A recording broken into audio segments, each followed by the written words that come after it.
hard time being consistent.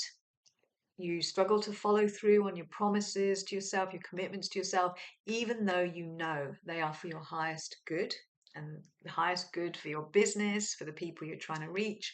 I know a lot of coaching entrepreneurs struggle with consistent visibility as an example. Then this video is for you, because I want to talk about what's really causing you to fall off the wagon, so to speak, of your promises and commitments to yourself, and how to identify and dismantle the pattern that is keeping you from simply enjoying doing what you're doing without the internal conflict that is causing the self-sabotaging and inconsistency. Now, my breakthrough realization around this came a little bit left field, and it came around an argument, or over an argument that I was having with myself over whether or not to drink wine. So I don't drink much, but this was a very familiar internal dialogue that I was having. And maybe it's one that you can relate to as well, over a glass of wine on an evening. But I was at home alone on this particular occasion and quite happy. And then suddenly the urge to drink wine just swelled up. Very familiar, but it was for no reason. I didn't really want the wine, it just seemed pointless. I was there at home alone, and there was a part of me that was saying, no, don't want it, absolutely. I hate the feeling of the headache I get, or waking up at 2 a.m. with a thirsty feeling, and how it affects me the next day. I just don't want the wine. But on this particular occasion, for whatever reason, the argument in favor of having the wine was really intense. Like, it was properly sort of attacking me, saying I was, you're a killjoy. What's wrong with you? It's just a glass of wine. You deserve it. Come on. You really want it. And it was just like the noise in my head on this particular occasion was really intense. So the conflict was familiar, the internal dialogue, but the intensity was quite unusual. And so what I decided to do, because it felt a bit weird, that, like, my God, the noise in my head right now, what is this? I decided to take myself upstairs. I have a meditation chair in my bedroom, and just sat and tuned into the body and asked myself, like, what is really going on here? Because I could not ignore the intensity of it, and I just thought, this isn't right. So dropped into my body and asked, like, what is really going on here? And this is where I had the most vivid realization that I wasn't actually negotiating about wine. I was witnessing my body running a program in order to get a hit of a feeling it was starved of. So what that means is, essentially, I'm going to sort of explain that properly, but essentially the feeling my body felt starved of in that moment was guilt. And my mind recorded that the fastest, most direct route to give my body a hit of guilt would be to drink some wine. So I'm going to break this down using Dr. Joe Dispenza's research, because I think the way he explains it is so powerful, and it's just, so makes so much sense. But Dr. Joe's research has shown that we get cellularly addicted or primed or wired to very specific emotions. Those emotions could be, as well as good ones, but we get habituated to negative emotions. It could be shame, guilt, anger, sadness, fear, frustration, overwhelm, you name it. But what happens is we have an experience that evokes, like, brings up one of those emotions in our body. And when it's unprocessed, it gets stored and trapped in the body. But also, what do we tend to do is we tend to relive that experience. You meditate on it, you keep going on about it, you tell people about it. And even when you relive an experience, even if you're just thinking about the experience, you fire the same neural circuits that produce the same chemistry, shame, guilt, anger, frustration, overwhelm, whatever, as though that experience is happening now. So by continually reliving, the same neural circuits, as I said, get fired, produces the chemistry, and over time the body grows chemically addicted to that emotion. So it becomes our sort of familiar state of being at an unconscious level, and then that emotion starts to drive the bus. So whenever we try to improve our lives, to create a change, we lower the volume on that familiar emotion in our bodies. And so by doing that, the cells start to experience a sensation of discomfort that is akin to withdrawal symptoms.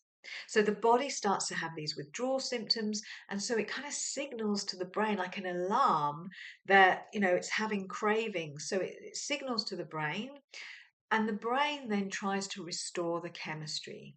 So it kind of recruits the mind to scan the environment to find a way to restore order in the body. And by order, I mean just familiar. So even though it's an uncomfortable emotion, the discomfort of the withdrawal signals to the brain that we need this familiar emotion back. So that's why the mind will then scan the environment and try to restore and sort of resolve that discomfort. So in the scenario that I was describing to you about the glass of wine, my mind knew that the fastest, most direct route to a hit of guilt, which my body was clearly in withdrawal over, hadn't had guilt for a while, was to have a glass of wine. Because within a few hours of that wine, consciously I'd be like, oh God, I wish I hadn't had that, and I'd feel all guilty. But at an unconscious level, my cells would be basking in that familiar guilt. And even though, there are so many uncomfortable, horrible emotions that don't feel good, but at a deep unconscious level, it feels safe, so it's because it's familiar. So what I witnessed in that moment, as I said, that it had nothing to do with the wine. The charge was coming from that emotion that my body was feeling starved of.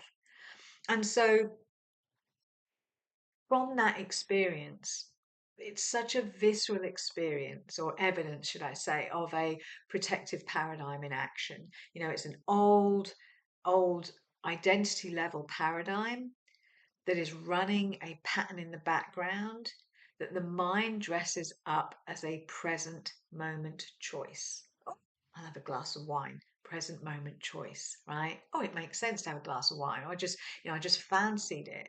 The wine itself was neutral. So, how does this story? Let's take it into context that is very familiar, and that's visibility, consistent visibility. How can we relate this to consistent visibility and break that inconsistency cycle?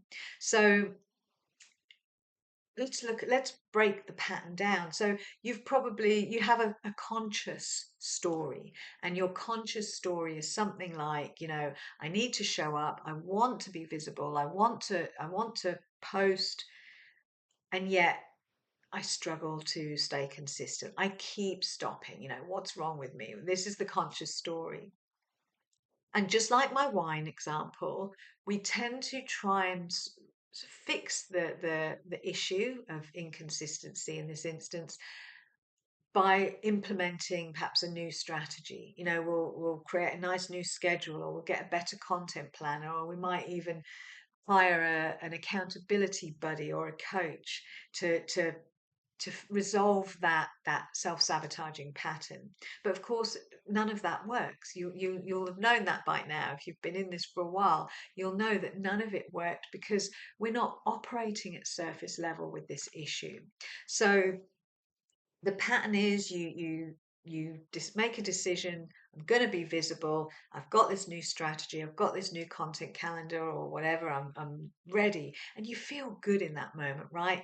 Then you start showing up. And in that showing up, you feel good. You feel expanded. You're growing. It's a really great feeling. So you're going through this process of expanding and growing. You're showing up. It's beautiful. But then what happens is, and the most familiar emotion with pretty much all of my clients when it comes to consistent visibility, and the emotion that they're sort of chemically addicted to, is shame. So I'm going to take shame as the example. So shame is feeling a little bit like there's a bit of a withdrawal of the familiar habitual state of shame. So when that withdrawal discomfort kicks in, as I said, it sends a signal to the brain. The mind then tries to restore that shame chemistry. So the cells are back in that, like, basking in shame. So what the mind then does is it starts to find the quickest, most direct path for you to feel shame again. What would that be in this instance? To fall off your own wagon, to stop showing up, to break that promise to yourself. So it starts to talk to you, starts to say things like, the mind will start to attack you by saying things like, who do you think you are? You know, you're just showing up being annoying. Nobody's interested. You're too much. You know, what's wrong with you? Why are you doing this? Nobody's interested. Whatever the mind starts saying. And you identify with that voice. Yeah, it's not working. Oh my God, who do I think I am? And it feels so uncomfortable that then you pull back. Sometimes it may not be the voice in the head. It may be that you unconsciously create some kind of drama, personal drama that you need to tend to, that pulls you off your consistency streak. So you get distracted. Could even create physical ailments in the body, so you don't feel well, so you decide, I'm not going to show up today, and then it becomes the next day and the next day, and then you haven't shown up for 2 weeks. So it has these various ways to stop you from your consistency streak, to stop you from that expansion and moving away from the feeling of shame, and it pulls you back. So then when you stop, you start to feel that shame. And on a conscious level, it's awful, right? You beat yourself up. What's wrong with me again? Why can't I stay consistent? And then your body gets its hit of shame. And then you feel all is, it feels right. And then you recover, the body gets settled. It's like the chemistry's been restored. And then you make a new decision again. Right, I'm going to do it this time. New content planner, going to get an accountability buddy. That's what I need to do. And the cycle repeats. You show up for a couple of weeks, sabotage kicks in. This is the real root cause of that inconsistency. It's an emotion that you're habituated to. But what we also do is we avoid that emotion, because who wants to feel shame? So it's that insidious loop. So what do? How do we break this cycle? How do we start to, just as I said, all I want, the best feeling in the world, is just to simply be able to enjoy what you are doing without the internal conflict, without the voice in your head, or the feeling of discomfort, because that's possible, and that is what keeps you consistent, because it feels easy. There's no argument going on. There's no pull to break your consistency. So the fastest path then to breaking that is, first of all, just simply awareness to the pattern can do it.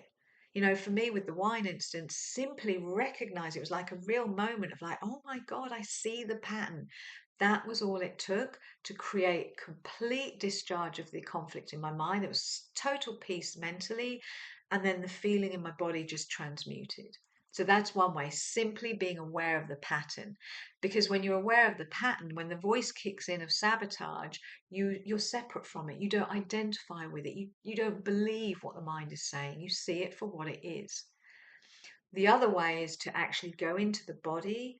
I talk about this a lot, is to allow that sensation, let's say shame in this instance, allow that shame to be felt, fully experienced. Because normally what we do is we suppress that emotion, because who wants to feel shame, right? It's so uncomfortable on a conscious level. While the body's habituated to it, we consciously want to avoid feeling it. But while the body is habituated to it, it will constantly recreate situations in your experience to get the hit. So it's about not suppressing it, fully feeling it, and allowing it to transmute. So that is the root of your consistency. So where are we at? 15 minutes. I hope you found this helpful. If you like this video, please hit the like button so it can reach more people who need this. If you've got questions or any anecdotes about, times that you've sort of witnessed the program running and how you've broken it, please share them in the comments below.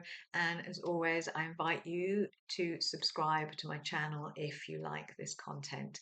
In the meantime, thank you so much for watching, and I will speak to you again soon. Bye for now.